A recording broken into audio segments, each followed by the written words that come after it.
Today we are going to add another element to our studies of advertising and persuasive techniques, and we are going to talk about target audience.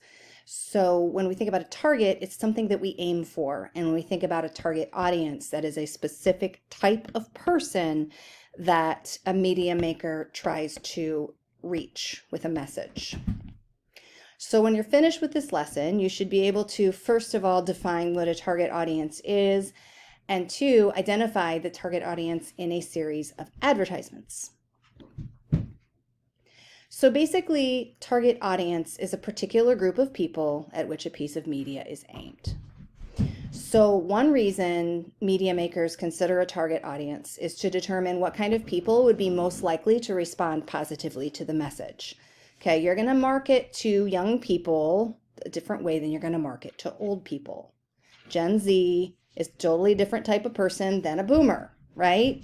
So you have to make sure that whatever product you're selling or whatever idea you're trying to promote, that you're promoting it to the appropriate audience and you know what they want so that you can use that to persuade them. Another reason media makers consider a target audience is to persuade the people who are unlikely to willingly receive the message. So sometimes they consider, who do they want to persuade? And they think of, okay, what does that person want to hear so that I can tell them a message that they would like so that I can persuade them to think a certain way or buy a certain product. In general, media makers consider demographic information. So demographics are this is a segment of the population. Okay, a demographics just studies population and different groups of people in a particular society. So they consider all those different groups, such as gender. Does a person identify as male or female? Okay, or both, or whatever. We have lots of them now. How old are they? What kind of profession or job do they have? Where do they live? Because where a person lives, you're not going to sell flood insurance to somebody who lives in the desert, right? That would make no sense. Their income or education level. You're going to market, Walmart is going to market to people who have less money than Saks Fifth Avenue because people who can't afford to shop at Saks Fifth Avenue aren't going to shop there anyway. So why would an advertiser want to appeal to those people, right? And marital status. These are just different types of demographics that we see. So let's take a look at a couple of ads together, and then I am going to have you guys do this on your own. So I've put video links here as well as the YouTube videos. If for some reason this won't play, you can go ahead and click the video link and pray to God that it works. We're looking for 4 things in each of these. 1, who is the target audience? Specifically, who are they trying to appeal to? What is the demographic? Are they old? Are they young? What kind of money do they make? What kind of job do you think they have? Do they have families? Do they not? Etc., etc. How do we know who the target audience is? This is where you have to really think about how did you come to the conclusion that you did. If you said that this was marketed at families with young children, then you need to tell me why you think it's marketed at families with young children. Okay, why is this the chosen target audience? And what strategies does the media maker use to connect with the audience? So if we watch the Minions here. Thank you.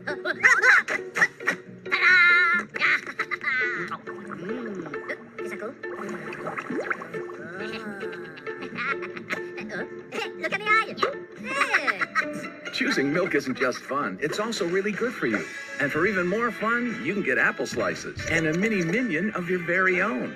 From the new movie Despicable Me 2, rated PG in your McDonald's Happy Meal. All right, so if I were to choose a target audience for this ad, I would say families with young children. How do I know? Well, 1, they're using Minions, and little kids love the Minions because it's a cartoon. It's a Pixar thing, right? I think it's a Pixar thing. Anyway, animated characters are used to appeal to kids. So we know that kids are part of the target audience. If you can get mom and dad to take you to McDonald's for a Happy Meal, then you're golden, right? But the thing is that the kid can't get to McDonald's to buy the Happy Meal by themselves. So that means part of the target audience also has to be the parents of these young kids. So if I were to say, I would say the target audience are families with young children. Okay, how do we know? Because there's cartoon characters, because there's a parent and some kids in the ad. I would say also that this is the fact that you can get milk and apple slices plays in here, okay? Because the kids don't really care about the milk and the apple slices. They want the fries, right? But the parents want the kids to have healthy options. So if you can get the parents won over, then you're more likely to get the whole family in there for a Happy Meal. Why is that the chosen audience? I would say because it's a quick, easy way that a lot of parents are going to choose on a busy weeknight after work to feed their kids, okay? It's affordable, it's fast, and the kids like it because they get their Happy Meals. What strategy does the media maker use to connect? Really, I've already talked about a lot of these things. You know, they talk about how there's, you know, fun with the Happy Meal for the kids. They use the minions to make the kids go, yay. And then they also market to the parents that the kids also can have healthy options, that it's not just junk food, okay? So you might think about the persuasive strategies that are used here too, that we have been talking about. And that is the first ad. So there's one example. There are a couple more here in our examples. So this one is a Budweiser ad called Someone Waits for You at Home.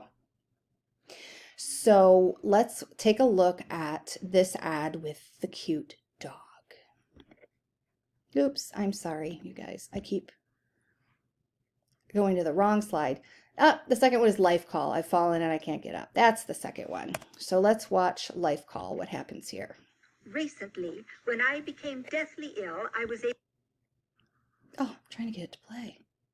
Recently, when I became deathly ill, I was able to summon an ambulance, my next-door neighbor, my family, and my doctor without picking up a telephone. I used this remote control to contact Life Call, my 24-hour emergency medical response service. Watch. You just press this button and speak into the air and... I'm having chest pain. I'm calling paramedics and your family, Mr. Miller. I've fallen, and I can't get up. We're sending help immediately, Mrs. Fletcher. See? Protect yourself with Life Call, and you're never alone. To get complete free information by mail about this affordable medical emergency response system, call toll-free now. Life Call can save your life, so call to get free details by mail right away. For free information about Life Call, call 1-800-872-9100. So this is an ancient commercial. This is from the 80s when I was a kid, and it became iconic, the whole I've fallen and I can't get up thing. So for a target audience here, okay, obviously the kind of people who are going to need Life Call are old people who live alone, don't have somebody to watch out for them. Okay, so at the very least, I need to say that the target audience is elderly. How do we know? Well, for one thing, almost everybody in that ad was extremely elderly, and they all seemed to have some reason that they were afraid that they might need a Life Call system. Why is that the chosen target audience? Well, because most people who are younger and healthy and, you know, live among a family, they don't live alone, they're not going to need a Life Call system because one, they're younger and they're healthier, and two, they have other people in the house with them to keep an eye on them. And what strategies does the media maker use? I'm going to give one example. I'm going to say they definitely use emotional appeal, pathos, because there's that fear that you will fall and you can't get to a phone and you'll be all by yourself and oh my gosh, what are you going to do? Okay. So that is the second example. Now the third example is the puppy. So let's take a look at the puppy commercial. Welcome home, buddy. You and me, we were made for love. A lifetime is not long enough to show you what you mean to me. Ooh, I'll be waiting here for you when you come home to me. I'll see you later, buddy.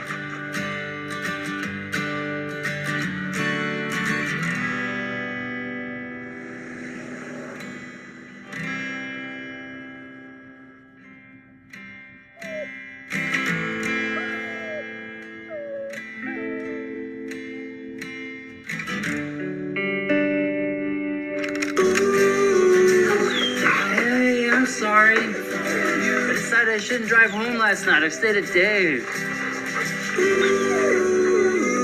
When you come home I'm back. I'm back.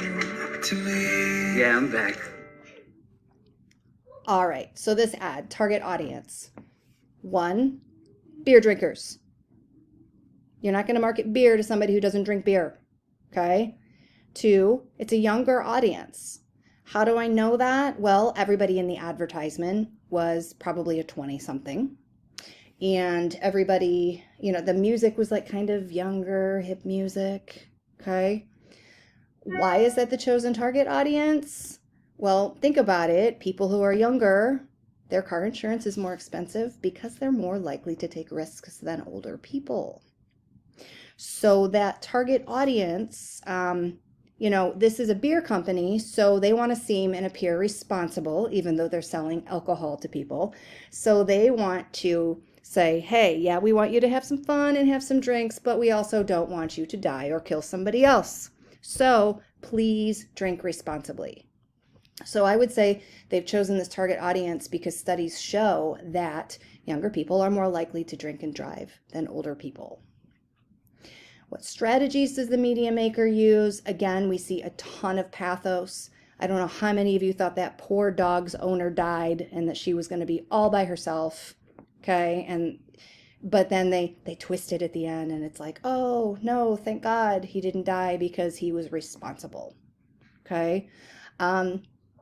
So 3 ads as examples, okay? So here's your activity. You're doing the next 3 on your own. So there are 3 here. Investigate each and answer the corresponding questions on each slide. Doing the exact same thing that I just did with you for 3 ads. But you're going to be doing the Oreo parent ad,